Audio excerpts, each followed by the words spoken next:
વલ્લભના વાલા વૈષ્ણવો, જય જય શ્રી ગોકુલેશ. શ્રી ગોકુલનાથજીના મહોત્સવનો આજે ચોથો દિવસ છે. તેની સર્વ વૈષ્ણવોને ખૂબ ખૂબ વધાઈ.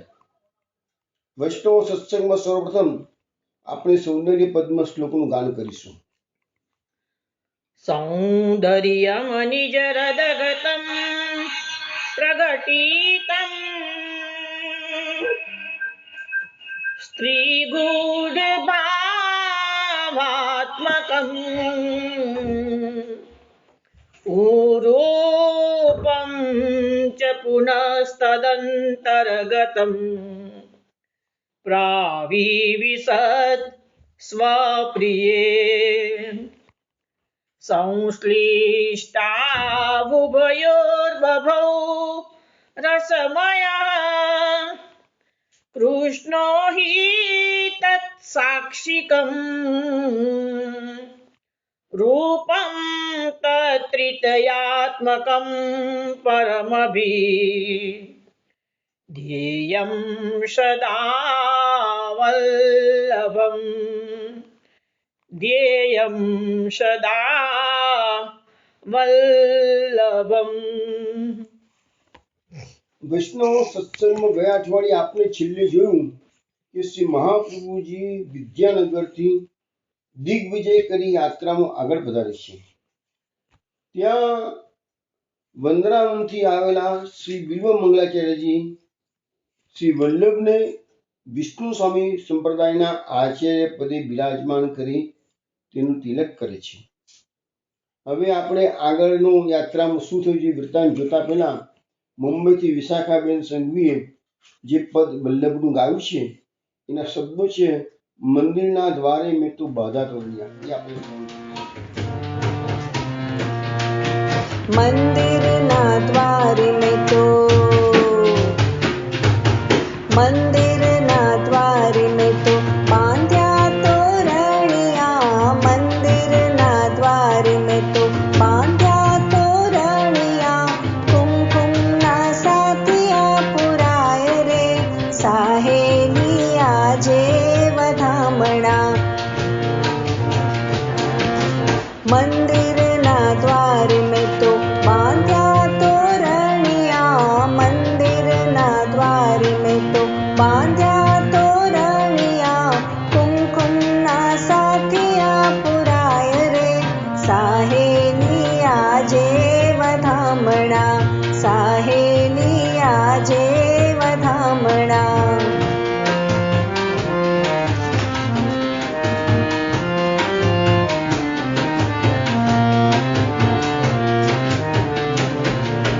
ચંપરણ્યમાને અગ્નિના કુંડમાં. ચંપરણ્યમાને અગ્નિના કુંડમાં પ્રગટ્યા શ્રી વલ્લભરાય રે. પ્રગટ્યા શ્રી વલ્લભરાય રે સાહેલી આજે વધામણા. સાહેલી આજે વધામણા.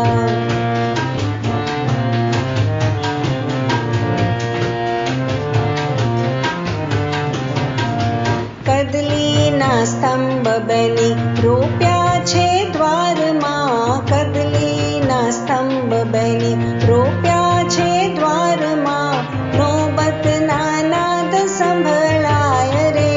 નોબતના નાદ સંભળાય રે સાહેલી આજે વધામણા.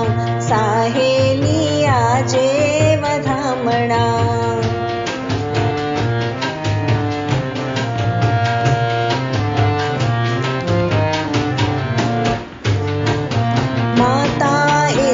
માજી પારણે ઝુલાવે. માતા ઇલમ્માજી પારણે ઝુલાવે. આનંદ ઉરના સમાય રે. આનંદ ઉરના સમાય રે સાહેલી આજે વધામણા. સાહેલી આજે વધામણા.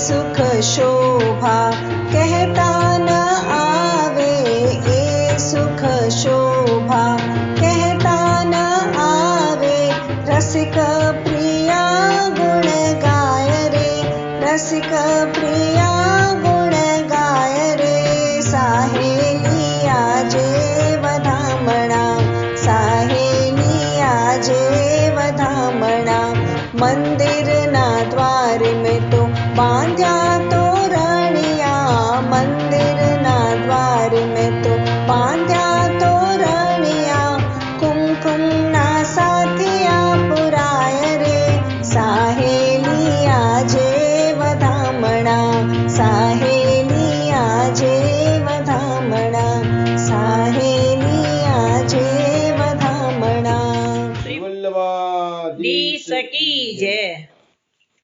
હવે વૈષ્ણવ અત્યારે માહોલ ચાલી રહ્યો છે એટલે આપણે આ દિવસોમાં રોજ એક ગોકુલનાથજીનું પદ પણ ગાઈશું.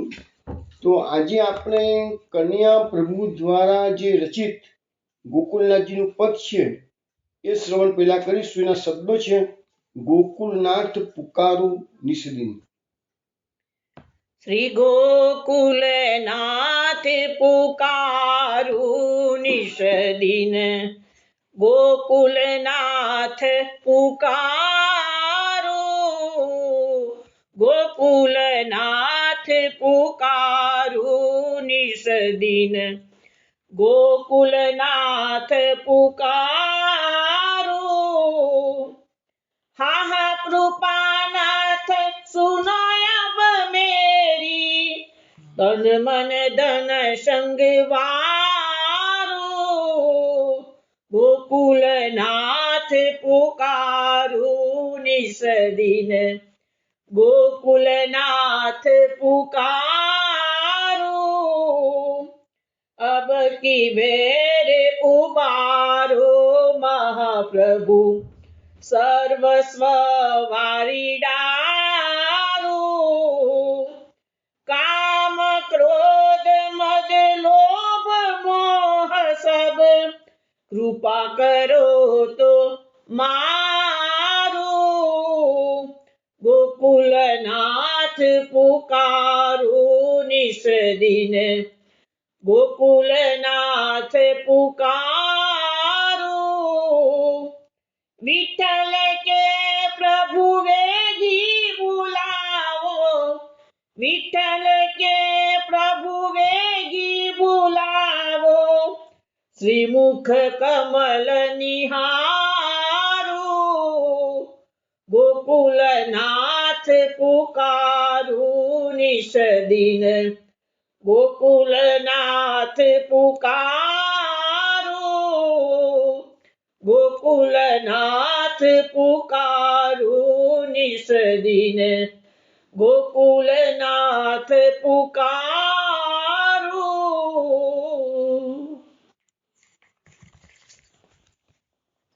વૈષ્ણવ આ કીર્તન કનૈયા પ્રભુ જ્યારે એકાંતમાં રહેતા હતા ત્યારે એમની સેવા છૂટી ગઈ હતી એટલે એમને ખૂબ વિરહ ચાલતો હતો.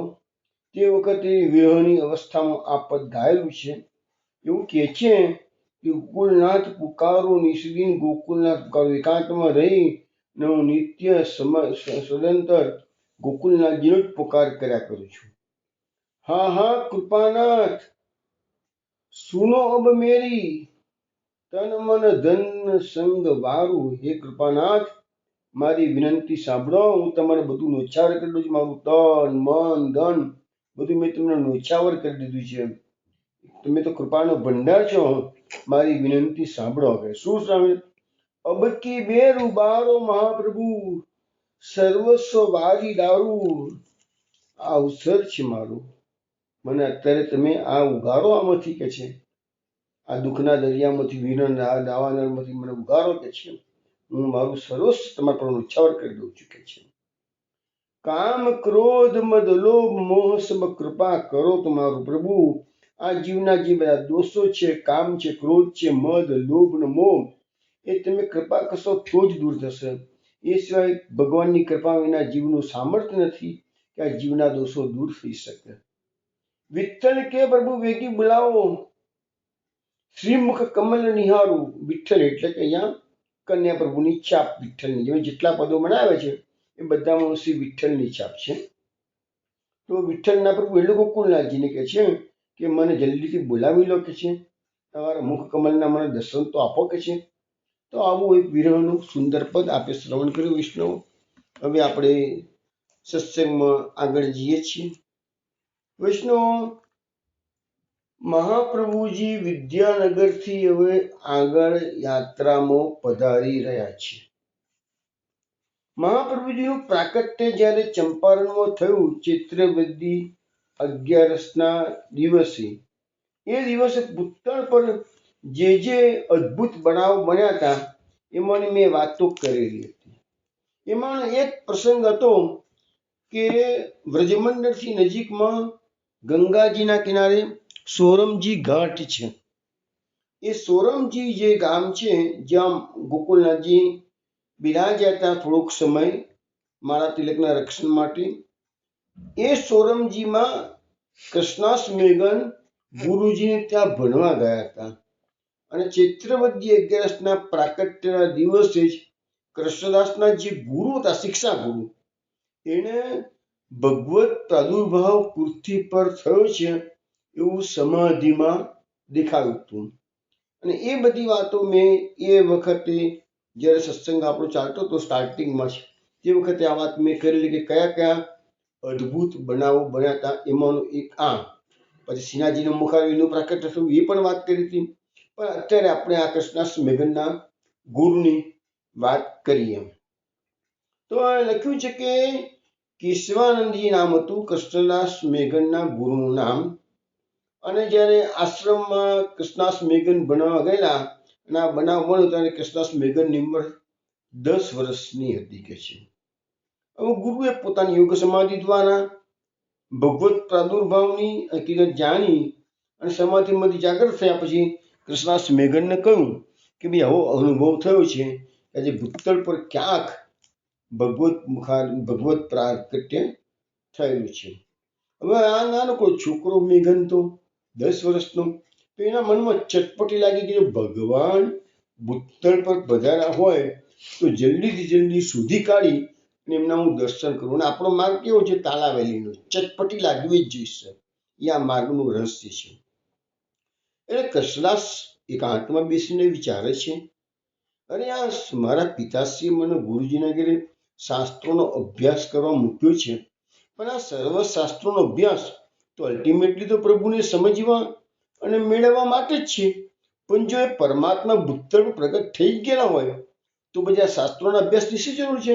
હું સીધા શોધી કાઢી એમના દર્શન કરીને એમને પ્રાપ્ત ના કરી લઉં? તો આ બધા એટલે વાત સાચી છે ને.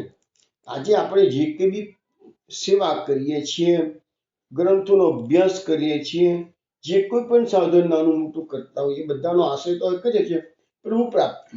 આ જીવ કૃષ્ણથી વિખૂટો પડ્યો છે, એ કૃષ્ણની પ્રાપ્તિ થશે ત્યારે એ જીવને આનંદ પ્રાપ્ત થશે.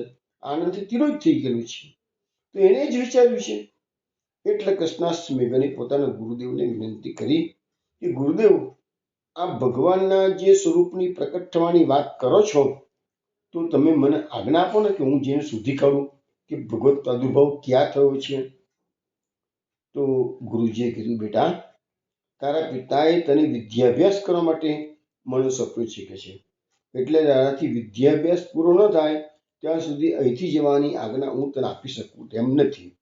અને બીજું કે ભગવાન તારી ઈચ્છા છે તો ભગવાન તારી ઈચ્છા જરૂર પૂરી કરશે, ભગવાન તારા પર કૃપા કરશે જ કે છે. પણ હજુ તો બેટા તારી ઉંમર બહુ નાની છે કે છે, એટલે તું એ બધામાં અત્યારે પડીશ નહીં કે છે. આટલી નાની ઉંમરે તું આ બધા શોધવા ક્યાં જઈશ? ભારત તો આટલી મોટી ભૂમિ શીખે છે. તો એક ચીજથી તું વિદ્યાભ્યાસ કર અને વિદ્યાભ્યાસ કર્યા પછી તું પુખ્ત ઉંમરનો થાય પછી તું શોધવા નહીં કરજે કે છે. કૃષ્ણદાસને ગુરુની આ શિખામણ છે ને એના મગજમાં ઉતરી તો નહીં, પણ નાનું છોકરું હતું, પેલા ગુરુદેવ હતા એટલે ચૂપ થઈ ગયા. થોડો વખત થયો, બહુ ચટપટી લાગેલી હતી. રાત દિવસ મનમાં એ સ્મરણ થયા કરે કે ભગવત પ્રાદુર્ભાવ થયો છે તો પ્રભુની પ્રાપ્તિ મને ક્યારે થાય, ક્યારે થાય, ક્યારે થાય. એ જ હતું. થોડા દિવસ જવા દીધા એમને એમ, અને પાછા ફરીથી ગુરુદેવને વિનંતી કરે છે કે ગુરુદેવ, આ આજ્ઞા આપો તો મારી ઈચ્છા બદ્રી કેદારની યાત્રા કરવાનું થઈ શકે છે, તો હું થોડું યાત્રા કરી આવું, પછી પાછું હું અભ્યાસ માટે આવી જઈશ કે છે. તો ગુરુદેવે કીધું, બેટા તને ખબર છે બદ્રી કેદારનો માર્ગ તો ઘણો વિકટ છે, અને તું તો હજુ ઉંમરમાં ઘણો નાનો છે કે છે, તું એકલો તો બદ્રી કેદારની યાત્રા કરવા જઈ શકે પણ તેમ નથી, માટે હું તને તીર્થયાત્રાની રજા આપીશ નહીં કે છે. કૃષ્ણાસ મનમાં વિચાર કરે છે, મારા મનની વાત ચોક્કસ ગુરુજી જાણી ગયા લાગે છે. ખાલી બદ્રી કેદારનું તો નામ જ હતું, પણ એની ઈચ્છા એ જ હતી કે ભગવત પ્રાદુર્ભાવ થયો છે તો હું ભારતભરના બધા તીર્થોમાં ફરી વળીને શોધી કાઢીશ કે કયા ભગવાન પ્રગટ થયા છે, અને જો એ વાત ગુરુજી કે સાચી જ હોય કે છે, પણ પછી હું કહે છે કે એમનું શરણ ડાયરેક્ટલી સ્વીકારી લઈશ. હવે કૃષ્ણાસ બધા બહુ મનમાં વિચાર કરે છે કે આ ગુરુજી મને કોઈ સંજોગોમાં રજા આપશે નહીં, અનુમતિ આપશે નહીં કે છે, માટે હવે એક જ રસ્તો છે, ગુરુજીને પૂછવું જ નથી કે છે, અને ચીપકીથી આ આશ્રમ છોડી અને હું જતો રહું કે છે. અને હકીકત છે આ વસ્તુ કે ભગવત પ્રાપ્તિ તમારે કરવી હોય તો તમારા સંસારનો, સમાજનો, ઘરબારનો વિચાર કરાય જ નહીં. જે લોકો મોટા મોટા ભક્તો થઈ ગયા છે ભગવાનના, એ બધાને તમે જુઓ, કોઈ આગળ મહાપ્રભુજીની વાત પણ આપણે આગળ આવશે જ, કે મહાપ્રભુજીએ પણ જ્યારે માંગણી કરી અક્કાજી પાસે કે મને સંન્યાસની આજ્ઞા આપો, તો ના પાડી દીધેલી છે. પછી મહાપ્રભુજી સંન્યાસ લીધો એ પ્રસંગ જુદો છે, પછી એ વખત જોઈશું.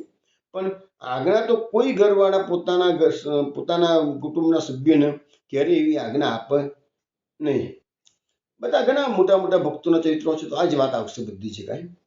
એટલે મનોમન એમણે નિશ્ચય કર્યો, અને એક રાત્રે ગુરુજીને કીધા વગર રાતોરાત આશ્રમ છોડી અને કૃષ્ણદાસ પ્રભુની શોધમાં એકલા અતુલા નીકળી પડ્યા છે. અને એ વખતે કૃષ્ણદાસની ઉંમર માત્ર 12 વર્ષની હતી.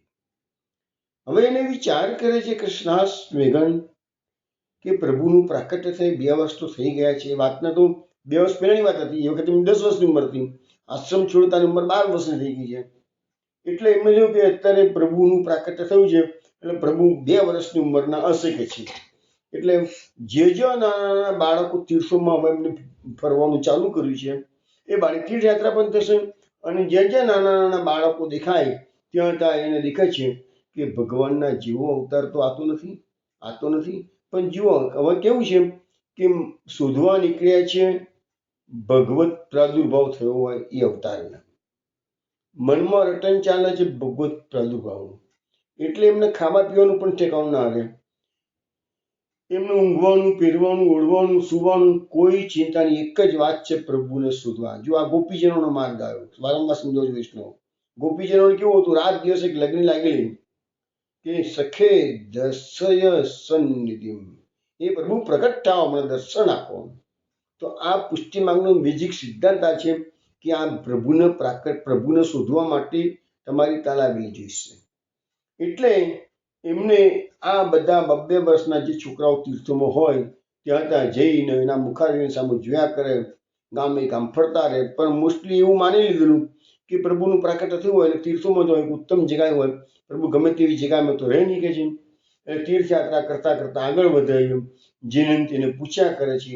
દિવસો પસાર થાય છે, પણ લોકોને પૂછે તો લોકો તેને ગાંડો કે અરે ભગવાન કેમ તને રસ્તા મળ્યા છે કે તને ભગવાન મળી જવાના છે કે છે. પ્રભુનું પગેરું મળતું નથી, અથાગ પરિશ્રમ કરે છે, હૃદય તો આશા નિરાશાના ઝોલે ઝૂલી રહ્યું છે. તેવો વિચાર કરે છે કે હું તો ઘણા વખતથી ભટક્યા કરું છું તીર્થોમાં, ભગવત પ્રાદુર્ભાવ થયો હોય તો હજુ મને મળતા કેમ નથી. તો મારા ગુરુજીએ તો કંઈ ખોટું કીધું હોય કે ના, ગુરુજી તો એવા નથી, ગુરુજી તો સત્ય બતાવે એમાં છે કે છે. તો પછી શું પ્રભુનું પ્રાકટ્ય હજુ કોઈને જાણમાં નહીં હોય કે છે, તો ભગવાન મારી કસોટી કરે છે ખરેખર કે છે. તો મારા કમભાગ્ય છે કે ભગવત દર્શનમાં આટલો બધો મારો વિલંબ થઈ રહ્યો છે. પણ છતાંય 12 વર્ષનો છોકરો, ધીરે ધીરે ઉંમર વધી રહી છે, પણ કે ના, મારી હિંમત તો હારવી જ નથી. ગમે તેમ થાય હું પ્રભુને શોધીને જ જંપીશ કે છે. આ જીવન મારું ખર્ચવું પડે તો ખર્ચી નાખીશ, પણ પ્રભુ અવશ્ય દર્શન આપવાની કૃપા કરશે જ. એને એટલી બધી તાળાવેલ લાગેલી કે એને શ્રદ્ધા ડર થઈ ગઈ કે હું પ્રભુને શોધવા નીકળ્યો છું, પ્રભુ મારી કસોટી ભલે કરે છે કે છે, પણ એક દિવસ તો પ્રભુ મારી વાતને મંજૂર કરીને મને દર્શન કરાવશે કે છે. એને વિચારે છે કે નાનકડો ધ્રુવ હતો પ્રહલાદમાં, એમાં કેટલો દૃઢ વિશ્વાસ હતો. તો ધ્રુવજીએ પણ રાજપાટ રાજાનો છોકરો હતો, રાજપાટ છોડીને જંગલમાં તપસ્યા કરવા નીકળી પડ્યા હતા. તો પ્રભુએ તેની શ્રદ્ધાનું ફળ એને આપ્યું કે ના આપ્યું એવું વિચાર કરે છે. તો પ્રહલાદ અને ધ્રુવ કરતા તો હું તો ઘણો મોટો છું ઉંમરમાં કે છે, એ તો નાના બાળક હતા તો પ્રભુની પ્રાપ્તિ કરી શક્યા. તો મારે મારી શ્રદ્ધા ગુમાવવી જોઈએ નહીં. ગુરુજી પણ શાસ્ત્રોની વાતો સમજાવતા એ જ કહે છે કે હિન્દુ ધર્મનો પાયો છે શ્રદ્ધા, અને શ્રદ્ધા રાખશો તો અવશ્ય ભગવત પ્રાપ્તિ થશે જ. આમ શ્રદ્ધાનું બળ હૃદયમાં ભરી કૃષ્ણદાસ અનેક તીર્થો ફરતા ફરતા કાશી આવે છે. કાશીમાં આવીને ગંગાના ઘાટ પર બેસી રહ્યા છે. જે લોકો સ્નાન કરવા નાના બાળકો લઈને એ બધાના મુખને જોયા કરે છે, નેત્રોમાં ભગવત દર્શન કરવાનો પ્રયત્ન કરી રહ્યા છે. અરે કાશી તો મુખ્ય તીર્થ કહેવાય, આપણા અસલની વિદ્વાનોની ભૂમિ કહેવાય. તો કાશીને ગલીએ ગલીએ મંદિરે મંદિરે પ્રત્યેક મઠ અને આશ્રમમાં તેઓ ઘૂમી વળ્યા છે. દેશના ચારે ખૂણેથી આવેલા અનેક વિદ્વાનો યાત્રાળુઓને પૂછપૂછ કરે છે, પણ ક્યાંય ભગવાનનો પત્તો, કોઈ ભગવાનની વાત કરતું નથી, સમજાવતું નથી ભગવત પ્રાદુર્ભાવ ક્યાં થયો છે. હવે તો કૃષ્ણદાસ એમ કરતા કરતા યુવાનીમાં આવી ગયા છે. એક વિદ્વાને કીધું, ભાઈ ભગવાનને શોધવા નીકળ્યો છું, એમ કે ભગવાન રસ્તામાં પડે છે, તને મળી જશે કે છે. આખી દુનિયા ભગવાનને શોધવા પ્રયત્ન કરે છે, એમ ભગવાન હાથમાં ન આવે કે છે, પણ એક રસ્તો તને બતાવું છું કે જો હવે તીર્થરાજ પ્રયાગમાં જા, દર 12 વર્ષે કુંભ મેળો ભરાય છે, અને આ વખતે કુંભ મેળો નજીકમાં જ છે કે છે. તો ત્યાં કુંભ મેળામાં દેશભરમાંથી સાધુ સંતો મહાપુરુષો આવે છે. જો ભગવત પ્રાદુર્ભાવ થયો તો એમ કે છે, તો એ ભગવત અવતાર જેને પણ લીધો હશે એ પણ કુંભ મેળામાં આટલા બધા સંતોને પાસે આવશે જ કે છે. તો તું ત્યાં જા, ત્યાં તને કદાચ કોઈક હિન્ટ મળી જાય અથવા તો ભગવત દર્શન થઈ જાય. હવે કૃષ્ણદાસને એક આટલા વખતની ભટકણ પછી એક હિન્ટ મળી ગઈ, એટલે એમના ઉત્સાહનો સંચાર થયો, પગમાં શક્તિ આવી ગઈ, શરીરમાં સ્ફૂર્તિ આવી ગઈ, અને કાશી છોડીને ફટાફટ તમને કદાચ ખબર છે કાશી અને પ્રયાગરાજ વચ્ચે હાર્ડલી 100-125 કિલોમીટરનું અંતર છે, બહુ નથી. પ્રયાગરાજ પહોંચી ગયા છે. પ્રયાગમાં ત્રિવેણી સંગમના કિનારા પર ચારે બાજુ કિનારો બી, ત્રિવેણી સંગમનો કિનારો ઘણો વિશાળ છે. એમનો મેળો ગયા વર્ષે ભરાઈ ગયો, તમે બધા પેપરમાં વાંચ્યું હશે. તો ઘાટ પર વિચરણ કર્યા કરે છે, જે તેને પૂછ્યા કરે છે, ભાઈ ભગવત પ્રાદુર્ભાવ થયો, તમે જાણો છો, તમે ભગવાનને જોયા છે? એમનો પ્રશ્ન જુઓ છે બધા, હું તો મલકાવા છે, સાલો બાવળો થયો લાગે છે, આ તો ગાંડો થયો છે કે છે. ઘણા લોકોને થયું, આ તો વિચિત્ર જ પ્રશ્ન કરે છે કે છે. પણ લોકો કહે છે એને જવાબ આપતા નથી, કે ગાંડાનો શું જવાબ પણ, લોકો આગળ નીકળી જાય છે. પ્રયાગરાજમાં આવે પણ ઘણા દિવસો થઈ ગયા, કુંભ મેળો શરૂ પણ થઈ ગયો છે, પણ એને હજુ ભગવત પ્રાદુર્ભાવની પ્રાગટ્યની કોઈ માહિતી કૃષ્ણદાસ મેઘનને મળતી નથી. એ નિરાશ થઈ ગયા છે. તો ભગવાન કહે છે ને કે બહુ તમે જ્યારે તબાવ અને નિરાશ થાવ, અને ભગવાન પાછું એક આશાનું કિરણ મૂકી આપે છે, એના જેવું ફરીથી બન્યું. એ ભાઈ કૃષ્ણદાસ મેઘન નિરાશ થઈને, નિરાશ મ્લાન વદન હતું, એક બાજુ બેઠેલા છે. ત્યાં એને જોયું કે ત્રિવેણી સંગમમાંથી સ્નાન કરી અને ભીના કપડે એક વિદ્વાન જેની મુખાકૃતિ ખૂબ જ સુંદર હતી અને આવી રીતે તેજસ્વી મુખમંડળ હતું, એ આવી રહ્યા છે. લાગ્યું કે માનો ના માનો, પણ આ વિદ્વાન પાસેથી મને સાચી માહિતી મળી શકે છે, એવું એને અંદરથી પ્રેરણા થઈ. એટલે જેવા એ સજ્જન વિદ્વાન ઘાટ પરથી બહાર આવે છે, સ્નાનમાં નદીમાંથી બહાર આવે છે, તો તરત જ એની પાસે જાય છે અને એને પૂછે છે હાથ જોડીને, મુરબ્બી મારા પ્રણામ સ્વીકાર કરો. મારા ગુરુજી કહેતા હતા કે ભગવાનનું મૃત્યુ પ્રાકટ્ય થઈ ગયું છે, અને આ વાતને તો આજકાલ કરતા 13 વર્ષ નીકળી ગયા છે. એટલે ભગવદનો જે અવતાર થયો એની ઉંમર આજે 13 વર્ષની ઉંમર હશે કે છે. તો તમે લાગે છે કે તમે બી બહુ મોટા વિદ્વાન છો, તો તમે એ 13 વર્ષના છોકરાને કોઈ જગ્યાએ જોયો છે અથવા ભગવત પ્રાદુર્ભાવ વિશે તમે કંઈ સાંભળ્યું છે? તાને એ વિદ્વાન સજ્જને જવાબ આપ્યો કે બેટા, હું દક્ષિણ ભારતમાંથી તીર્થયાત્રા કરતો અહીંયા પ્રયાગનું સ્નાન કરવા આવી છું કે છે. ભગવાનના દર્શન કરવાનો લાભ તો આ નેત્રોને મળ્યો છે કે નહીં એની તો હું તને ખાતરી નથી આપતો, પણ એક વાત તને થોડી કરું કે હમણાં જ દક્ષિણમાં જે વિદ્યાનગરનું મોટું સામ્રાજ્ય છે, તો કૃષ્ણદેવરાયની ધર્મસભામાં મોટો શાસ્ત્રાર્થ થઈ ગયો અને શાસ્ત્રાર્થમાં દેશભરના સર્વશ્રેષ્ઠ વિદ્વાનો પધાર્યા હતા. પણ આ બધા ધુરંધર અનેક સંપ્રદાયના વિદ્વાનોને પણ એક બાળ સરસ્વતી જેવા 13 વર્ષના છોકરાએ બધાને મહત કર્યા છે શાસ્ત્રાર્થમાં અને દિગ્વિજય પ્રાપ્ત કર્યો છે. અને એમનો કનકાભિષેક પણ થઈ ગયો નજીકમાં જ. અને એમનું સ્વરૂપ તો તેજસ્વી હતું. મેં પણ એમના દર્શન કરેલા છે અને તેમનું નામ શ્રી વલ્લભ છે. તેમને વલ્લભાચાર્યની પદવી રાજાએ એનાયત કરેલી છે. તેમની જીભ પર સાક્ષાત સરસ્વતી બિરાજતા હોય એવો મને પોતાને જાત અનુભવ થયો છે. મેં પોતે જ વલ્લભાચાર્યના દર્શન કરેલા છે. મને તેવું લાગે છે બેટા કે તારા ગુરુએ જે કહ્યું છે તે પ્રમાણે જો ખરેખર પૃથ્વી પર ભગવત પ્રાદુર્ભાવ થયેલો હોય અને એ પણ 13 વર્ષ પહેલા, તો ચોક્કસ એ વલ્લભ જ ભગવાનનું સ્વરૂપ હોવા જોઈએ. એ સિવાય એ મારી પાસે બીજી કોઈ માહિતી બેટા નથી. આ વાત સાંભળતા જ કૃષ્ણદાસ મેઘનનું હૃદય આનંદથી નાચી ઉઠ્યું. તેમને ખાતરી થઈ ગઈ કે જરૂર મારા ગુરુજી કે છે એ જ આ શ્રી વલ્લભ ભગવત પ્રાદુર્ભાવ લાગે છે કે છે. હું જલ્દી વિદ્યાનગર પહોંચી જઈશ, મારે એમના દર્શન કરવા છે. એને પૂછ્યું કે મહાશય, શું વલ્લભ હાલ વિદ્યાનગરમાં બિરાજે છે? વિદ્યાનગર કયા માર્ગે જવાય?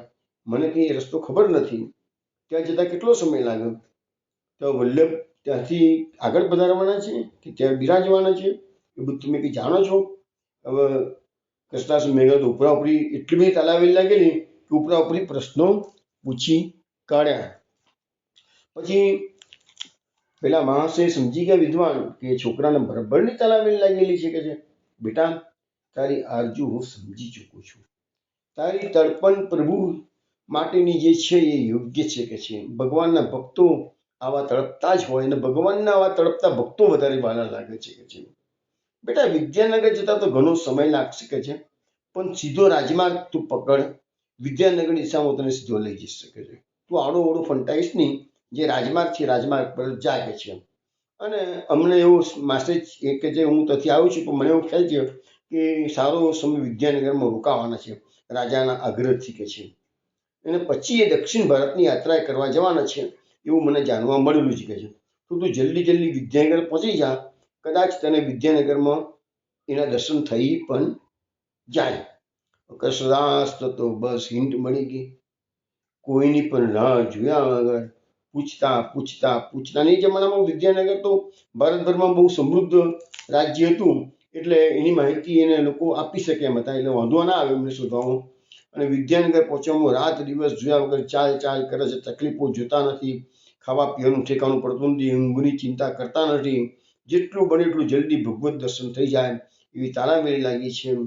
અને વિદ્યાનગર ઘણા સમય પછી આ 13 વર્ષ એટલે લગભગ એના 13 વર્ષ થયા હતા, એટલે એમની ઉંમર 23 વર્ષની છે એ વખતે આવી જાય છે.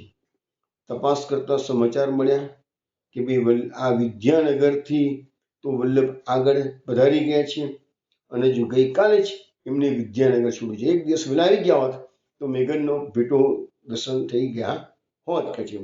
પણ એમને ત્યાંથી વિદ્યાનગરમાંથી કોઈ રાજાના માણસ એમને ખબર આપી કે એ પંપા સરોવર તરફ વિદ્યાનગરથી મહાપ્રભુજી પધાર્યા છે કે છે.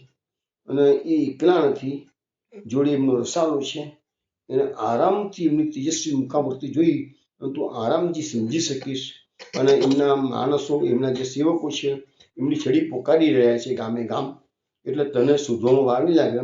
પણ બેટા, તું અહીંથી સીધો પંપા સરોવર જા. હવે કૃષ્ણદાસને એમ લાગ્યું કે પ્રભુના દર્શન હવે હાથ વેગમાં જ છે કે છે. અહીંથી પંપા સરોવર નજીકમાં જ છે કે છે. લાવતાને જલ્દી જવું, પગમાં જોર આવ્યું. વિદ્યાનગરની સમૃદ્ધ નગરની શોભા પણ જોવા જેવી હતી, પણ જોવા પણ ના રોકાયા અને સીધા જ એ પંપા સરોવરની દિશાની અંદર એ આગળ વધે છે. હવે આપણે આ પંપા સરોવરનું બેઠકજી મહાપ્રભુજીના છે, તો એની વાત પણ આપણે થોડી કરી લઈશું પંપા સરોવરના. પણ આ પંપા સરોવરમાં એ આવી પણ ગયા.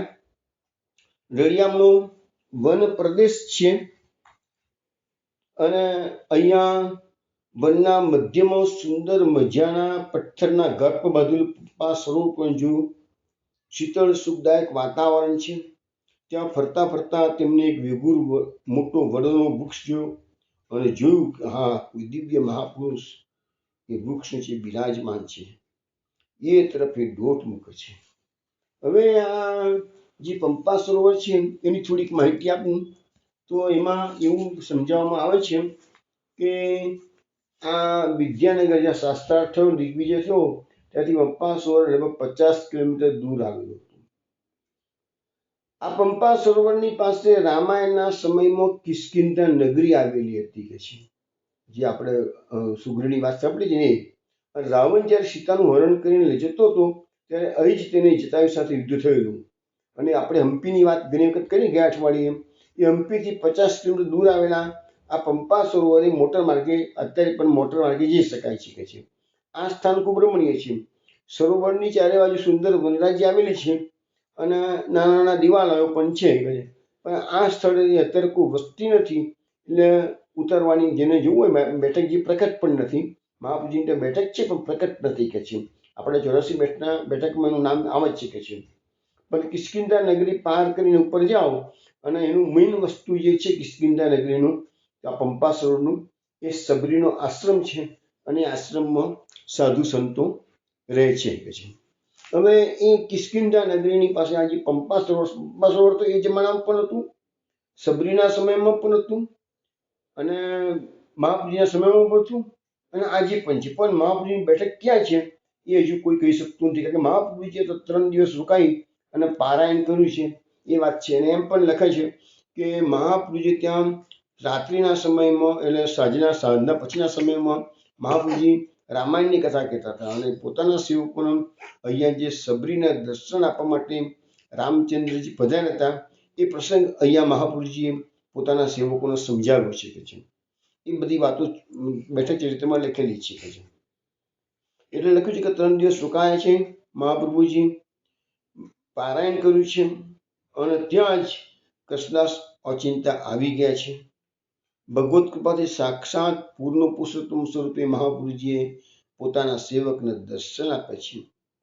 આનંદ પરમાનંદ સ્વરૂપે શ્રી વલ્લભના દર્શન થતા કૃષ્ણાસ મેઘનના રોમે રોમમાં આનંદની લહેરો ઉઠી. હો, જીવ ભટકતો ભટકતો આટલા જન્મોથી ભટકતો હતો જેની પ્રાપ્તિ માટે, અને સામે ભગવાન હાજર હોય પછી એ જીવની શું હાલત થાય તમે વિચાર કરો.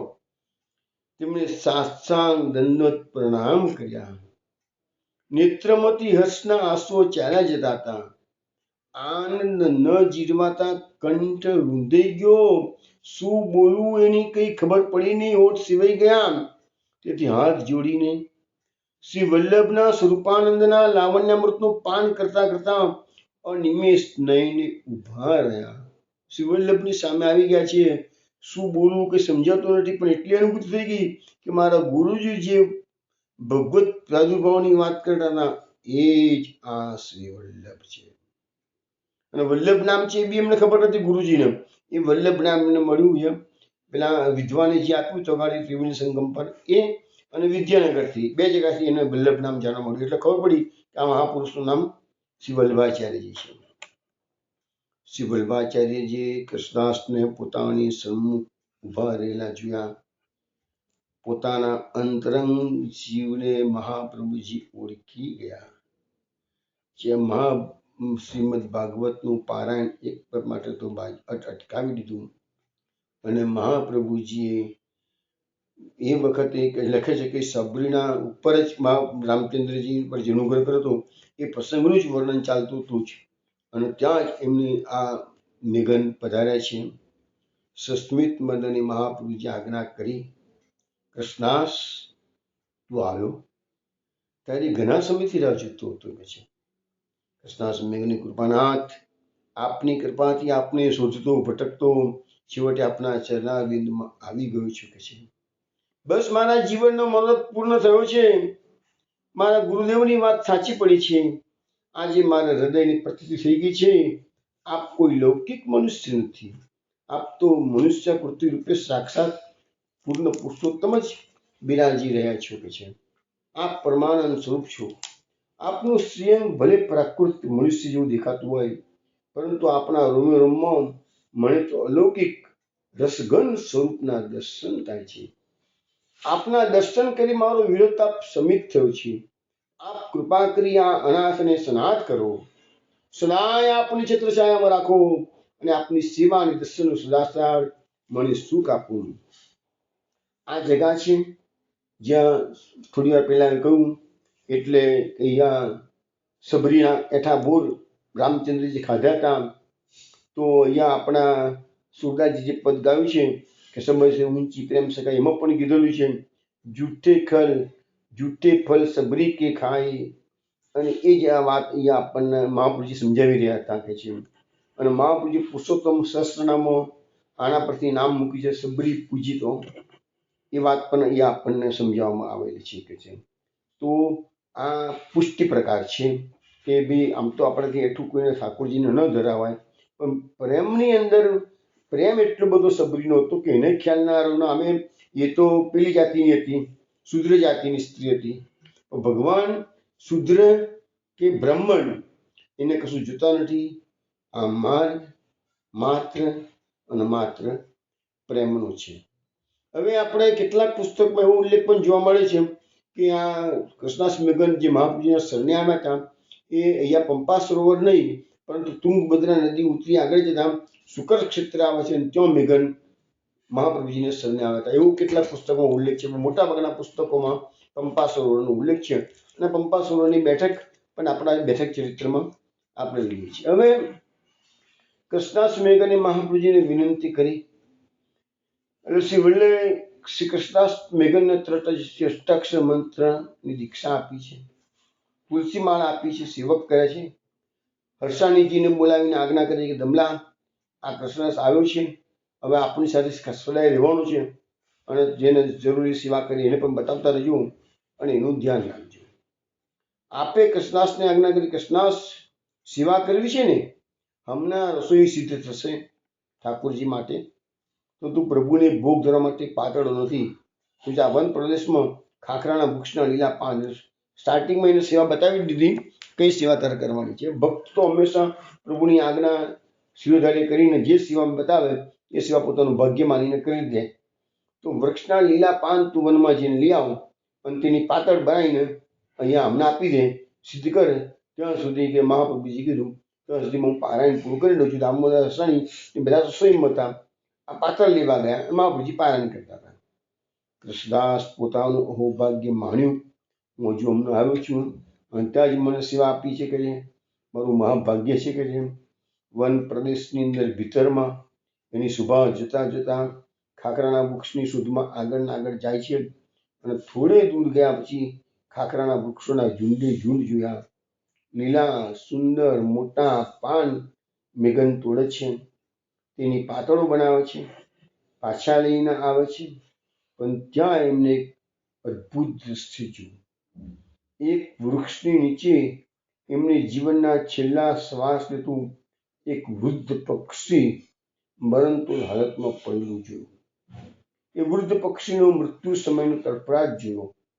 ભક્તરાજને બહુ દુઃખ થયું અને એ જ વખતે તે પક્ષી છે એને મનુષ્યની વાણી પ્રાપ્ત થઈ અને તે પક્ષી કૃષ્ણાસ મેઘને સંબોધીને કહે છે, હે ભક્તરાજ, મારા પર કૃપા કરો. મારા જીવનની અંતિમ ક્ષણોએ ભગવાનની કૃપાથી આપ જેવા ભગવત ભક્તના મને દર્શન થયા છે. એટલે હવે મને શ્રદ્ધા છે મારે બીજો જન્મ નહીં લેવો પડે. મને તમારા નેત્રોમાં ભગવાનના દર્શન થાય છે. પક્ષી આગળ કહે છે, ભક્તરાજ, તમારા દર્શનથી આજે મને મારા અનેક પૂર્વ જન્મોનું જ્ઞાન થયું છે. હું જોઈ શકું છું કે આજથી હજારો વર્ષો પૂર્વે આવા જ પક્ષી સ્વરૂપે આ જ વનમાં આ જ સ્થળે હું હતો. જનક નંદિની સીતા માતાનું અપહરણ કરીને રાવણ તેને લઈ જતો હતો. એ મેં મારી સખી આંખે જોયેલું છે. સીતા માતાના દર્શન મેં કરેલા છે. એનું આક્રંદ મેં સાંભળેલું છે. અને એ સીતા માતાને બચાવવા માટે પક્ષીરાજ જટાયુએ પોતાના પ્રાણોની આહુતિ આપેલી એનું સાક્ષી છું કે છે. પરંતુ એ વખતે હું પાપાસક્ત હતો, દુષ્ટ હતો. જટાયુને મને મારી નાખ્યો તો મને પણ મારી નાખશે એ વિશ્વાસે, એ આધારે, એ વિચારથી મેં સીતા માતાની સેવા કરવાની તક ગુમાવી દીધી અને આ સાક્ષી બનીને પાપ જોયું અને એનો અપરાધ મને લાગ્યો છે. મારા અપરાધનો મને ખૂબ બરદંડ મળ્યો. ત્યારથી મારો મોક્ષ થતો નથી. મારો જન્મ હું આ જગ્યા પર પક્ષીઓની માયા કરું છું અને મને એ બધું યાદ આવ્યા કરે છે. પણ ભગવાને મને કે જે મોક્ષ આપતા નથી અને પક્ષીઓની મને છુટકારો આપતા નથી કે છે. અને જન્મ મરણના દુઃખ, અનેક વખત જન્મ મરણના દુઃખ બેઠા કે છે. વર્ષો નીકળી ગયા કે છે. મેં પ્રભુનો અપરાધ કર્યો હતો, પણ મને ખબર તો પડી ગઈ કે પ્રભુનો અપરાધ ક્ષમા કરવાનું સામર્થ્ય ફક્ત બે જ કરી શકે છે. એક તો પ્રભુ પોતે સ્વયં પધારે તો અપરાધની ક્ષમા આપી શકે, અથવા તો પ્રભુના અંતરંગ ભક્ત. આજે મારો અંતકાળ નજીક આવ્યો છે. મારા પશ્ચાતાપથી પ્રસન્ન થઈ પ્રભુએ જ તમને મોકલ્યા છે. હું દરેક જન્મમાં પ્રભુને વિનંતી કરું, કાલાવાલા કરું, પ્રભુ ભૂલ થઈ ગઈ છે પણ હવે માફ કરો કે છે. અને એટલે જ મારી વિનંતી પ્રભુએ સાંભળી અને તમારા જેવા ભક્તરાજને આજે મારી પાસે મોકલી આપ્યા છે. હવે હું સુખેથી મરીશ કે છે. અને મને વિશ્વાસ છે કે મને વાંધો હવે નહીં આવે, મારા ફરતી જન્મવું નહીં પડે કે છે. તો આમ મનુષ્યની વાણીમાં પક્ષી બોલે છે. કૃષ્ણદાસ મેઘનને આશ્ચર્ય થયું. તેની પક્ષીને કહ્યું, ભાઈ તું માને છે એવો મોટો ભગવત ભક્ત હું નથી કે છે. તારી વાત સાચી છે કે પ્રભુ કૃપાથી મને સાક્ષાત પ્રભુ તો મળી ગયા છે કે છે. અને એ આ વન પ્રદેશમાં અત્યારે બિરાજી રહ્યા છે કે છે. તારા વચનોમાં તારા હૃદયનો સાચો પશ્ચાતાપ મને દેખાઈ રહ્યો છે કે છે. હું જઈને તારી વાત મારા શ્રી પ્રાણ પ્રિય વલ્લભને પહોંચાડું છું કે છે. તારી વિનંતી પહોંચાડી ચિંતા ના કરીશ અને એ જે આજ્ઞા કરશે એ પ્રકારે સત્વરે તારો ઉદ્ધાર કરવાનો પ્રયત્ન કરીશ કે છે. કૃષ્ણ ઝડપથી શ્રી વલ્લભાચાર્યજીની પાસે આવે છે. સુંદર પાતળો તૈયાર કરી લીધી એ આપશ્રીની પાસે ધરી છે. હાથ જોડીને વિનંતી કરી, મહારાજ એક પક્ષી આવી રીતે પડ્યું હતું અને આવી રીતે આખી વાત એને પછી વલ્લભાચાર્યજીને કરે છે. તો આપ આજ્ઞા આપો તેમ હું કરું કે છે. એ તરફડી રહ્યું છે અત્યારે કે છે. કાનમાં પ્રભુજી આજ્ઞા કરી, કૃષ્ણાસ મારા ચરણારવિંદનું જળ લઈ જા અને એ ચરણોદક જે છે એ પક્ષીના પર છોટી દેજે. એનાથી એના બધા અપરાધોની ક્ષમા થઈ જશે અને એનું મોક્ષ થઈ જશે કે છે. આપશ્રીની આજ્ઞા પ્રમાણે કૃષ્ણાસ મેઘન શ્રી મહાપ્રભુના ચરણોનું ચરણોદક લઈ સત્વરે વનમાં જાય છે. જે ઝાડ નીચે પક્ષી પડ્યું હતું તે શોધી કાઢે છે. પક્ષીની પર ચરણોદક છોટે છે. તેના પ્રાણ છૂટી ગયા અને એનો મોક્ષ થઈ ગયો. હવે કૃષ્ણાસ દ્વારા પક્ષીના ઉદ્ધારની વાત શ્રી મહાપ્રભુજીના શિષ્ય પરિકરોને જાણી. હજુ કૃષ્ણાસનો પહેલો દિવસ શરણે આવ્યો, વિચાર કરો તો શરણે આવે છે, સેવા તો મળી અને સાથે એના દ્વારા અનેક જન્મોથી પક્ષીમાં યોનિમાં ભટકતા એક જીવનો મહાપ્રભુજીની કૃપાથી અને કૃષ્ણદાસ મેઘનના માધ્યમથી એ પક્ષીનો ઉદ્ધાર થયો. તો આ વાત બધા શિષ્યોએ સાંભળી, જાણી અને બધાને કૃષ્ણદાસને અભિનંદન આપે છે. કૃષ્ણદાસ તમારા સૌભાગ્ય, શ્રી વલ્લભની તમારા પર સદા કૃપા થઈ છે. આજથી પ્રતિદિન પ્રાતઃકાલે અમે જ્યારે ગુરુદેવનું પૂજન કરીએ ને ત્યારે અમે તેને મસ્તકે છત્ર ધરવાની અલભ્ય સેવા આપીએ છીએ. એટલે એ દિવસથી કૃષ્ણદાસની સેવા શું કે મહાપ્રભુજીના શ્રી મસ્તકે છત્ર ધારણ કરવાનું કહે અને બધાએ કીધું અને મેઘને પણ એ સેવા ખુશીથી સ્વીકારી લીધી. અને હવે કૃષ્ણદાસ મેઘન દામોદર દાસ હસાણી મહાપ્રભુજીનો અંત સમય જ્યાં ગાળે એમને આશીર્વાદ લીલા કરી હનુમાન ઘાટ ત્યાં સુધી પડછાય ને આપણે વાર્તા સાહિત્યમાં તમે વાંચશો તો ખ્યાલ આગળ બધી વાતો આવશે. ક્યારે પણ આ બંને જણા દૂર થયા નથી. એમને પડછાયાની માફક એમની જોડે રહ્યા છે. કૃષ્ણાશ્રી ચિંતાથી પોતાને આ જે લાભ મળ્યો છે એ પોતાનો ઉપરનો પાથર્યો અને એમને કહ્યું કે મારા ભગવદીઓની આજ્ઞા હું શિરોધાર્ય કરું છું કે છે. અને એમને બધા ભેગા થઈને શ્રી વલ્લભાચાર્યજીનો જે ઘોષ કર્યો છે. પંપા સરોવરનું જે શાંત વાતાવરણ હતું એની ચારે બાજુ જય ઘોષના પડઘા વાગ્યા છે કે છે. હવે આપણા વાર્તા સાહિત્યમાં એવું ઉલ્લેખ છે કે કૃષ્ણાસ મેઘન છે એ વિશાખા સખીનું સ્વરૂપ છે. એટલે હું તમને કહેતો હતો ને કે મહાપ્રભુના સમયમાં જે સારસ્વત કલ્પની દ્વારપાની જે લીલાઓ છે એ બધી જ મહાપ્રભુના સમયમાં પ્રકટ થઈ છે. આખું જે શિષ્ય પરિકર લીલા પરિકર છે એ બધું આવ્યું છે. તો વિશાખાનું સ્વરૂપ એ જ આ છે કૃષ્ણાસ મેઘન. હવે આપણે અહીંયા એક કીર્તન શ્રવણ કરીશું કે શ્રી વલ્લભ પ્રકટન હોતી. वल्लभ प्रकटन होते जो पे श्री वल्लभ प्रकट न होते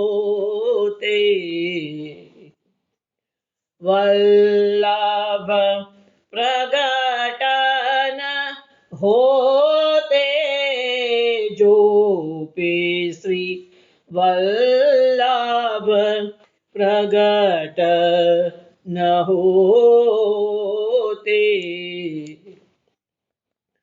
भूतल भूषण विष्णु स्वामी पथ श्रृंगार शास्त्र सब रोते जो पे श्री वल्लभ प्रकटन होते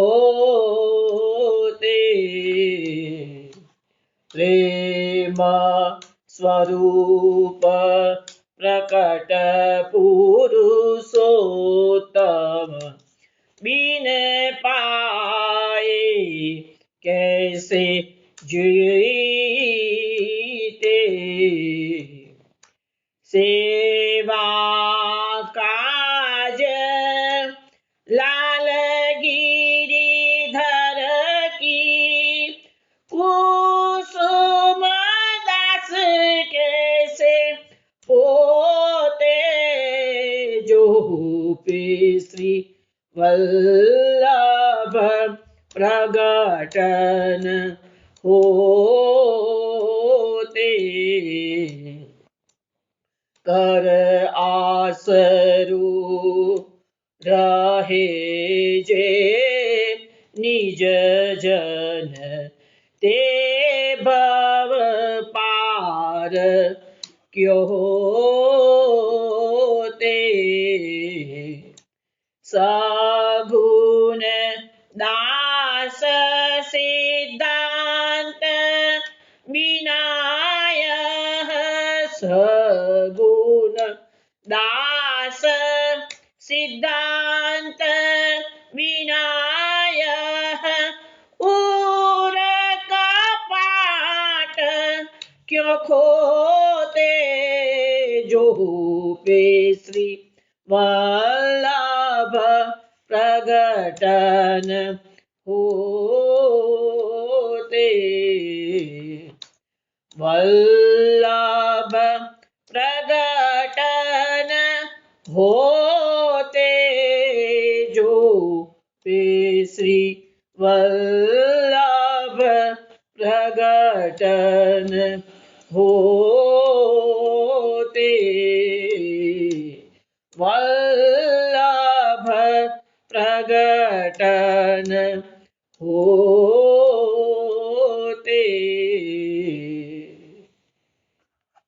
વૈષ્ણવ આ કીર્તન આપણે નટ રાગમાં શ્રવણ કર્યું છે અને સગુણદાસ બનાવ્યું છે. સગુણદાસે આપણે વલ્લભના બાળ ચરિત્ર જ્યારે જોતા હતા સ્ટાર્ટિંગના દિવસોમાં કાશીમાં, ત્યાં નજીકમાં જે ઢાઢી એટલે કે શુદ્ધ જાતિનો છોકરો શ્રી વલ્લભાઈ મહાપ્રભુની સાથે ખેલવા માટે આવતો હતો, એ જ આ સગુણદાસ.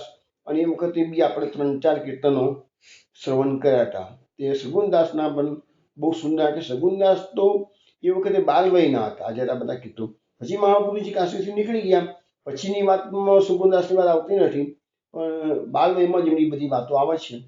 તો એ વખતે જ એમને આ વસ્તુ કહી દીધી કે વલ્લભનું પ્રાકટ્ય શા માટે છે. તો અહીંયા આપણને સમજાય કે જો પ્રકટ ના થયા હોત તો શું થાત. તો કહે છે પહેલા પહેલું કે છે ભૂતલ ભૂષણ વિષ્ણુ સ્વામી પથ શૃંગાર શાસ્ત્ર સબરોતે. એટલે પહેલા માટે કે જો મહાપ્રભુજીનું પ્રાકટ્ય ના થયું હોત, આ વિષ્ણુ સ્વામીનો પટને જે આચાર્ય પદે બિરાજમાન કર્યા અને એ વિષ્ણુ સ્વામીનો સંપ્રદાય આગળ ધપાયો, એ કોણ કરતું? કારણ કે બિલ્વમ મંગલાચાર્યને ભગવદ આજ્ઞા હતી. આપણે જોયું ગયા અઠવાડિયે સત્સંગમાં કે બિલ્વમ મંગલાચાર્ય 700 વર્ષથી વંદરાવનમાં એક વૃક્ષ નીચે તપસ્યા કરતા હતા, અને ભગવદ આજ્ઞા હતી કે મહાપ્રભુજીનું પ્રાકટ્ય થાય અને એમને તમે વિષ્ણુ સ્વામી સંપ્રદાયનું તિલક, આચાર્ય તિલક કરો, પછી તમે ધામમાં આવજો કે છે. તો ત્યાં સુધી એમને વેઇટ કરવું પડ્યું છે કે છે. તો એ ભૂતલ પર આ વિષ્ણુ સ્વામીનો જે પટ છે, એટલે અત્યારે આપણે પુષ્ટિ માર્ગ છે, એ ભૂષણ સમાન છે. આભૂષણ છે, આ પૃથ્વીનું આભૂષણ છે. એ ન હોત તો દેવી જીવન ઉદ્ધાર કોણ કરતું? એક વાત. બીજું, શૃંગાર શાસ્ત્ર સબરોતે. હવે તમે જુઓ આ મહાપ્રભુજીનો જે માર્ગ પ્રકટ કર્યો છે એની લાક્ષણિકતાઓ ઘણી વખત સમજાવું છું. મુખ્ય આપણો જે માર્ગ કેવો છે? તો કૃષ્ણ સેવા સદાકાર્યનો માર્ગ છે. કૃષ્ણ સેવાના મુખ્ય અંગો કયા છે? તો રાગ, ભોગ અને શૃંગાર. તો આ શૃંગાર જે છે એ જે જીવોને પોતાની કલા ઠાકોરજીની સેવામાં અર્પણ કર્યું હોય, એ જો આ માર્ગ જ પ્રકટ ના થયો હોત તો એ લોકો પોતાની કલાને કેવી ઠાકોરજીને અર્પણ કરી શકત? અલ્ટિમેટલી એવા જીવન રોવાનો વારો આવત. શૃંગાર શાસ્ત્ર, હવે શૃંગારનું પણ એક આખું શાસ્ત્ર છે. અલગ અલગ પ્રકારની માળાઓ, અલગ અલગ પ્રકારના શૃંગાર, એ બધું જે કલાત્મક છે એ કલા. એટલા માટે તો મહાપ્રભુજીએ નિરોધ લક્ષણ ગ્રંથમાં પણ આપણને કીધું છે કે એ શૃંગાર જે છે એ લૌકિક રીતે જોવા જઈએ તો શૃંગારનો ઉપયોગ લોકો લૌકિક રીતે ભોગ ભોગવવામાં કરે છે. પણ મહાપ્રભુજીની આજ્ઞા શું છે? યસ્ય વા ભગવત કાર્યમ યદા સ્પષ્ટમ ન દૃશ્યતે તદા વિનિગ્રસ્તસ્ય કર્તવ્યતિ નિશ્ચય. આપણી ઇન્દ્રિયોને આ બધી કલાની કારીગરી જાણતી હોય આપણી ઇન્દ્રિયો, પણ એક ઇન્દ્રિયો હવે અત્યાર સુધી સંસારમાં ફસાયેલી રહેતી હતી, પણ હવે મહાપ્રભુજીનો માર્ગ પ્રકટ કર્યો. મહાપ્રભુજી કહ્યું ના, તમે આપણે ઇન્દ્રિયોનો નિગ્રહ નથી કરવાનો, આપણે ઇન્દ્રિયોનો સેવામાં વિનિયોગ કરવાનો. જેમ કરો છો સંસારમાં ભટકતી ઇન્દ્રિયોને બીજા માર્ગો શું કે છે? ઇન્દ્રિયોનો નિગ્રહ કરો. મહાપ્રભુજી કહે છે ના, ઇન્દ્રિયોને સેવાના માર્ગમાં વાળો. આ મહાપ્રભુજીના પ્રકટ આપણને કોણ બતાવતું આ બધું? અને જે ઇન્દ્રિયનું ઠાકોરજીની સેવામાં વિનિયોગ ના થઈ શકે એનો તમે નિગ્રહ કરો. તો આપણી ઇન્દ્રિયો, આપણે બધા કેમ મનુષ્ય શૃંગાર પ્રિય છે, કલા પ્રિય છીએ, અને એ જ શૃંગાર, એ જ કલા ઠાકોરજીના ચરણોમાં સેવામાં અંગીકાર કરાવવાની છે. એટલા માટે કે છે કે જો ઠાકોરજીના સેવામાં શૃંગાર અર્પણ ના કર્યા હોત તો એ કલા રડતી કે આ મારો લોકો લૌકિક રીતે ઉપયોગ કરે છે કે છે, હું ભગત સેવામાં મારો અનુરોધ, મારો વિનિયોગ થતો નથી. પ્રેમ સ્વરૂપ પ્રકટ પુરુષોત્તમ બિન પાએ કેસી જીતે. મહાપ્રભુજીએ આ પ્રેમ લક્ષણા ભક્તિનો માર્ગ પ્રકટ કર્યો, અને આ પ્રીતમ પ્રીત હિતે પૈયે આપણને સમજાવવાનું છે. તો એ પુરુષોત્તમ પોતે મહાપ્રભુજી ના સ્વરૂપે પુરુષોત્તમ પોતે પ્રકટ થયા છે અને પ્રેમનું સ્વરૂપ છે. તો એ માર્ગ એ પ્રકટ કર્યો છે. તો એવા પુરુષોત્તમ જે પ્રેમથી પ્રકટ થયા, પ્રેમથી પ્રસન્નતા, પ્રેમથી આપણે પ્રાપ્ત કરી શકીએ છીએ. તો એ આ માર્ગ પ્રકટ ના કરો તો તમે કેવી રીતે એને પ્રાપ્ત કરી શકત એમ કે છે. બીજું કે છે કે સેવા કાંજે લાલ ગિરિધર કી કુસુમદાસ કેસે પોતે. હવે આ જે લાલ ગિરિધરણ એની જે સેવા છે, આપણો શ્રીનાથજી બાવાની જે સેવાનો માર્ગ છે, કાજ એટલે કાર્ય, સેવા કરીએ છીએ કે છે. અને કુસુમ એટલે પુષ્પ, દાસ એટલે સેવક. તો કહેશે પોતે હવે આપણા જે મહાપ્રભુજીના સેવકો છે એને અહીંયા પુષ્પોની ઉપમા આપવામાં આવેલી છે.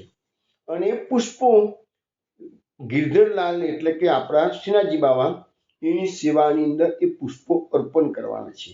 એટલે પુષ્પો અર્પણ કરવાના છે એટલે આ સેવકોએ એમાં પુષ્પો રૂપે એમની સેવામાં અંગીકાર કરવાનો છે. તો એ પુષ્પોનો નહીં તો પછી આ મહાપુરુષે પ્રકટ કરેલો માર્ગ ના હોત તો આ પુષ્પો ઠાકોરજીને સમર્પણ થવાના બદલે સંસારની અંદર માનો કે પુષ્પો બજારમાં તમે આપણા સંપ્રદાયમાં પેલું જાણીતું વાર્તા છે કે એક રાજા એની રાણી માટે ગુલાબનું ફૂલ લેવા ગયો હતો અને ગુલાબનું ફૂલ સુંદર હતું અને એક શેઠ તો ગાડી જોઈ ગયા ફૂલ તો ચર્ચા તસ્સીમ બંને જણ આવે છે અને શેઠે ₹1.25 લાખ આપીને એ ગુલાબનું ફૂલ પોતાની સેવામાં અંગીકાર કરાવ્યું. જો શેઠે ₹1.25 લાખ આપીને ના લીધો તે પુષ્પોનો સેવામાં વિનિયોગ ના થયો પણ એ રાણીના મસ્તકની જાત. પણ એ જ ગુલાબનું ફૂલનું સૌભાગ્ય હતું કે ઠાકોરજીના મુકુટમાં એનું સ્થાન પ્રાપ્ત થયું. તો પુષ્પને પણ પોતાને એમ થાય છે કે ના મારું સ્થાન ઠાકોરજીની સેવામાં જાય કે છે, નહીં કે મારા શૃંગારમાં જવું કે છે. તો એવી રીતે કહે છે કે પુષ્પો જેવા મહાપુરુષના જે સેવકો છે એ પછી પોતાનું ચિત્ત ક્યાં પરોવતા, પોતાની સેવા કોનો અંગીકાર કરતા જો માર્ગ પ્રકટ ના થયું હતું કે છે. કર આશરો રહે જે નિજન તે ભવ પાર ક્યો હોતે કે છે. અને જે મહાપ્રભુજીના સેવકો છે, દૈવી જીવો છે, એ મહાપ્રભુજીના ભલે બુરે તો તોરે, આપણે કીર્તન આવશે નજીકમાં પછી ગમે ત્યારે, ભલે બુરે તો તોરે શ્રી વલ્લભ, અમે વલ્લભ અમે ગમે તેવા છીએ બતારા છીએ. તો એ આશરો લેવાનો દર આશરો તો એ નિર્જન મહાપ્રભુજીના સેવકોને દર આશ્રય રહ્યો છે તો એને ભવ પાર કરાવી દઈ શકે છે. તો એ ન હોત તો ભવ પાર કોણ કરાવતો? આ જીવો દેવી જીવો ઉદ્ધાર કોણ કરે છે? સગુણ દાસ સિદ્ધાંત વિનાય ઉર કપાટ ક્યો ખોટે કે છે. એટલે કહે છે કે મહાપુરુષજીએ પુષ્ટિ માર્ગમાં શુદ્ધાદ્વૈત બ્રહ્મવાદનો જે સિદ્ધાંત આપ્યો એ ન આપ્યો હોત તો ભક્તોના હૃદયના કપાટ કેવી રીતે ખુલતા, અને કપાટ ખુલ્યા તો ભક્તો પોતાના હૃદયમાં ઠાકોરજીને પધરાવી શકે છે. આ હૃદયની જન્મો જન્મની ગ્રંથિઓ એ પ્રભુ પધારે છે તો એ છેદી નાખે છે. એ કામ, ક્રોધ, લોભ, મોહ, મદ, મત્સરની ગ્રંથિ આપણા હૃદયમાં જે બધી ભરાઈ ગયેલી છે એ મહાપુરુષની કૃપા ના થાત, આ બ્રહ્મવાદનો સિદ્ધાંત આપણને ના આપ્યો હોત, આપણે આ બધું સમજતા ના થયા હોત, આ હૃદયના કમાડ ખુલતા નહીં અને એ બધી ગ્રંથિઓ ભેદાતી નહીં. તો સગુણદાસ અહીંયા કહેવા માંગે છે જો પેશી વલ્લભ પ્રકટ, વલ્લભના પ્રકટની જરૂર એટલા માટે હતું આ બધા કાર્યો મહાપ્રભુજીએ કર્યા છે. હવે વૈષ્ણવો પાછા આપણે વિદ્યાનગર પહોંચી જઈએ. હજુ મહાપ્રભુજીના માતૃશ્રી તો વિદ્યાનગરમાં ઈચ્છે છે, મામા એમની બહેનો એ તો બધા વિદ્યાનગરમાં છે. હવે કૃષ્ણદેવ રાજાએ જે સૈનિકોને મહાપ્રભુજી સાથે મોકલ્યા હતા એ બધા થોડેક સમય સુધી મહાપ્રભુની સાથે રહ્યા. પછી મહાપ્રભુજીએ એ બધા સેવકોને સૈનિકોને કીધું છે કે ભાઈ જાઓ, ભાઈ અમે તો આખા ભારતની યાત્રા કરવાના છીએ, તમે ક્યાં સુધી અમારી સાથે ફર્યા કરશો. એટલે પેલા ના પાડતા હતા તો પણ મહાપ્રભુજીએ એ બધા સૈનિકોને છેલ્લે પાછા મોકલી દીધા છે. સારો એવો સમય નીકળી ગયો હતો, પછી પાછા આવ્યા છે. એટલે એમના મામા જે વિદ્યાભૂષણ છે એના દરબારમાં મહાપ્રભુજીના જે સેવકો ગયેલા હતા, રાજાના જે સેનાના નાયક હતા ગયેલા હતા, એમાં જે સેનાનાયકનું નામ છે વીરવર્ધન અને જે અમાત્ય છે એનું નામ છે રાઘવન. એ બધા રાજ દરબારની અંદર વિદ્યાભૂષણજીને મળે છે મામાને. મામાએ કીધું કે તમે એક કામ કરો, સાજી અમારા ઘેરે જ આવો છે અને મારી બહેન એટલે કે વલ્લભના માતૃશ્રીને તમારા મુખે જ બધા સમાચાર આપો કે છે, તો મારી બહેનને જરા આનંદ થશે કે છે. એટલે સાંજના સમયે રાજકાજથી પરવારી અને વીરવર્ધન અને રાઘવન એ મામાજીના ઘરે શ્રી ઇલમમાજીને પાસે આવે છે. બંને ઇલમમાજીને વંદન કર્યું છે. ઇલમમાજીએ બંનેને માનપૂર્વક બેસાડ્યા છે. ઇલમમાજીએ પૂછ્યું કે તમે ઘણા સમયથી મારા વલ્લભની સાથે ગયા હતા, અમારા વલ્લભ તો કુશળ તો છે ને? તમે વલ્લભની થોડી વાતો કરો ને કે છે. તો વૈષ્ણવ એ તો અત્યારે ભલે વીરવર્ધન રાઘવન માતૃશ્રીને સમજાવી રહ્યા છે, પણ અલ્ટિમેટલી તો આપણે જ બધું સાંભળવાનું છે. બંને જણા કીધું, માતાજી અમે આટલા દિવસ વલ્લભની સાથે જ હતા. વલ્લભનું ચરિત્ર ઘણું અદ્ભુત છે. એમને આપણે તથા મામાજીને દંડવત પ્રણામ કેવડાવ્યા છે અને એમની આજ્ઞા કરી છે કે માતૃશ્રીને કહેજો તમારી જરા પણ ચિંતા કરે નહીં, કારણ કે વલ્લભનું સ્વરૂપ તો બાળ સ્વરૂપ હતું ને, એટલે માની પાસે બાળક તો બાળક જ છે. બાળક ગમે તેટલો મોટો થાય તો માતાની પાસે તો બાળક જ છે.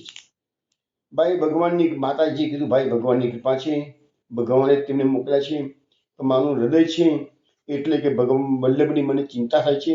તે શું ખૂબ સ્વાભાવિક છે. હજી તેમની ઉંમરના બીજા કિશોરો રમવા અને ભણવા સિવાય બીજું કંઈ જાણતા નથી. ત્યારે અમારો વલ્લભ થોડાક શિષ્યો લઈ અને તીર્થયાત્રા નીકળે છે, એટલે ચિંતા તો થાય જ નહીં કે છે. પરંતુ મને તમારા સમાચારથી ખૂબ શાંતિ થઈ ગઈ છે. મને શ્રી વલ્લભના વિગતવાર સમાચાર સંભળાવો. એટલે વીરવર્ધને હવે મહાપ્રભુજીએ રસ્તામાં શું શું ચરિત્રો કર્યા એની વાતો કરે. થોડીક વાત આપણે કરી લઈએ, 1-2 મિનિટ, પછી આપણે સત્સંગ બંધ રાખીશું. વીરવર્ધને કહ્યું, માતાજી આટલી નાની વયે શ્રી વલ્લભની શારીરિક સ્થિતિ ખૂબ જ તંદુરસ્ત છે. દરરોજ વહેલી સવારે વલ્લભ જાગી જાય છે. શિયાળામાં પણ નદી, કુંડ, સરોવરના ઠંડા જળથી સ્નાન કરે છે, પ્રાર્થના સંધ્યા કરે છે. દરરોજ 4 થી 5 કલાક ચાલે છે.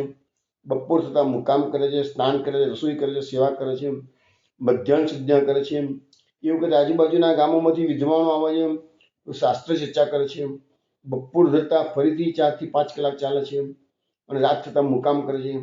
આમ રોજ 2 વિજન એટલે 8 ગાઉ જેટલું અંતર ચાલે છે. પરંતુ તેમના શરીરમાં અમે સદાય સ્ફૂર્તિ જોઈ છે. થાકેલા કંટાળેલા કદી જીવ્યા નથી. સદાય વલ્લભ હસમુખા રહે છે. અમારી સાથે પણ વિનયથી મધુર સંભાષણ કરે છે. અમને સદાય અમે વલ્લભને ક્યારેય ભૂલી નહીં શકીએ છે. અને તેઓ બાળ વયે પણ એક યોગી અને તપસ્વી જેવું જીવન ગુજારે છે. વનમાં, ખુલ્લા જંગલોમાં, વૃક્ષ નીચે, ભૂમિ પર પોઢે છે, પણ ક્યાંય ગામમાં કોઈ રાજા મહારાજાના કોઈ શિષ્યના ઘરે મુકામ કરતા નથી. અરે માતાજી, ઠેર ઠેર એમના દિગ્વિજયની વાત તો પહોંચી ગઈ છે. એટલે દરેકે દરેક જગ્યાએ શાસ્ત્ર ચર્ચા કરવા મોટા મોટા વિદ્વાનો આવે છે. અને ઘણીવાર તો વિદ્વાનો એટલા બધા ગુસ્સામાં આવતા હોય છે ને કે જેમ એક હાથી મગતરાને કચી નાખે એવી રીતે ગુસ્સામાં થઈને આવે છે. પણ વલ્લભનો પ્રભાવ એવો છે ને, એની નજીકમાં આવે ત્યાં જ પેલું મદમસ્ત હાથી નમન કરીને બાજુમાં બેસી જાય. એવા બધા વિદ્વાનો નમ્ર બની જાય છે, વંદન કરે છે, બકરીના માફક નીચે બેસી જાય છે. અને એ માતાજી, અમે તો એમના એવા અદ્ભુત અદ્ભુત પ્રસંગો જોયા છે. તો અમે તમને થોડાક અદ્ભુત પ્રસંગો કહીશું. અને વૈષ્ણવ અદ્ભુત પ્રસંગો સાંભળવા માટે થોડી આપણે રાહ જોવી પડશે. આવતીકાલ રાત્રે 8 વાગે મળીશું. અને વલ્લભે વિદ્વાનો સાથે જે ચર્ચા કરી છે ને અદ્ભુત રીતે બધાને માત કર્યા છે.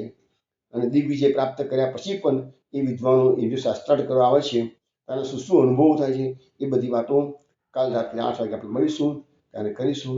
ત્યાં સુધી શિવલ્લભાધીશ કી જય.